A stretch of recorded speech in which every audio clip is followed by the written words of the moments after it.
Hello everyone, today I'm going to explain why Scarlet King would beat SpongeBob. It's because the stupid and dumbass fanboys say SpongeBob Solo's composite SCP foundation just because he has Toon Force when he's just a universal level bum with no feats that makes him stronger than any fictional character above universal. So let's not waste time and go make the fanboys cope so hard, shall we? Now we're only using feats for Scarlet King from Tufto's Proposal and English branch, since there's too many SCP canons, and they make this video a little bit too long. Also, I can't use the Chinese branch version since it's too overkill if not more than the Tufto's Proposal and English branch. Now let's start. Scarlet King once shook the creation of the SCP multiverse, which it contains infinite narratives and infinite metaverses. He also destroyed Tree of Knowledge that contains infinite branches and the entire creation. And his battle with the Brother's Death also shook the entire Wanderer's Library, that is a platonic realm and is described as an infinite-sized, higher-dimensional realm that exists on all planes. He killed Mekhan twice and split the Serpent itself, who is the founder of the library and is scared of the Scarlet King himself.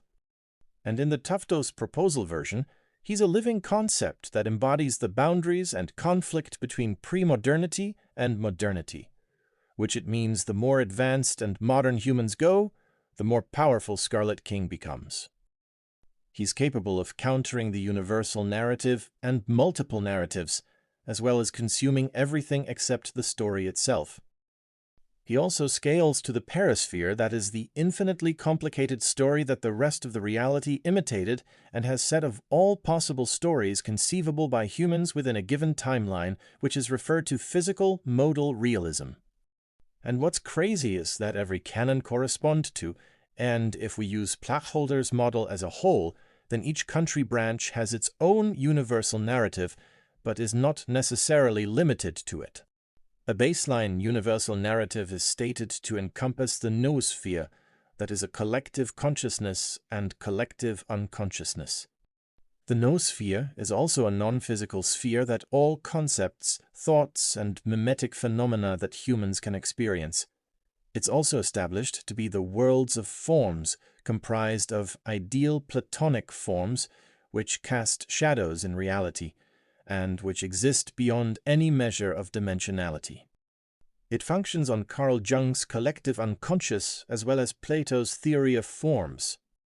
I forgot to add that Scarlet King survived All Might's flood that wipe out all the magic of the multiverse, which is more impressive durability feat than SpongeBob getting killed by a light bulb, which I'll explain in a little bit.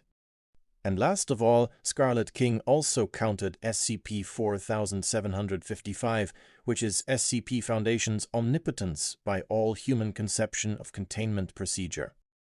So in conclusion, Scarlet King scales to immeasurable layers of boundless, and that's why he would beat SpongeBob. And speaking of SpongeBob, let's talk about him next. Now time to talk about SpongeBob. First off, his best feat is just unravel a universe with a string, which is just universal at best, and plus we see SpongeBob got overpowered by humans and seagulls. He can't even put a splinter out of his thumb. And his durability is trash because he's weak to heat, which it'll dry him up and kill him, so Scarlet King would burn him with one of his abilities. Also, his Toon Force logic and magic pencil are too weak and useless compared to Scarlet King, because, as I said before, SK is a living concept, that is, idea, so he'll erase them in the existence, let alone SpongeBob himself. I have nothing else to say about SpongeBob, but in conclusion, SpongeBob is a universal level with trash feats, so Scarlet King would overall just erase him and his verse. That's all I gotta say for today. See you in the next video.